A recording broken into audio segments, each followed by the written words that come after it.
Meus amigos, hoje eu queria dizer para você que Deus te ama e que Deus vai lhe dar um grande e feliz Natal e um próspero ano novo. É a minha oração. O Salmo 73, 25, o salmista diz assim: a quem tenho eu no céu senão a ti? Mas fala mais. E na terra não há quem eu deseje além de ti. Acabou. Essa deve ser a postura de cada cristão. No céu eu só tenho a Deus. Claro que tem os anjos lá, tem todos, mas eu quero o maior, eu estou bem. E é isso que nós temos que querer. Nós não temos que fazer oração para Deus mandar um anjo, ficar conversando com a gente não, que aí vem demônio aí, porque Deus não mandou isso não. Tudo que Deus não mandou, o inimigo aproveita. Então, a quem tenho no céu senão a ti? Só Deus.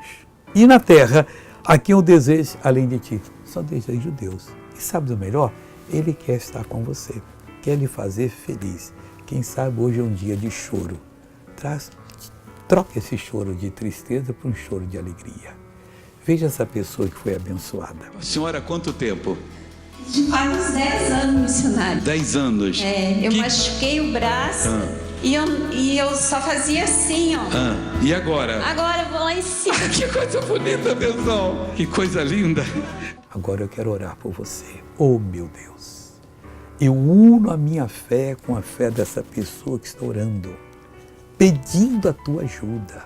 E Deus, eu a abençoo agora em nome de Jesus Cristo e vou mandar o mal embora. Não me importa o mal que está na sua vida. Como ministro de Deus, eu digo, saia, vá embora, em nome de Jesus. E você diz, obrigado, Jesus, e amém.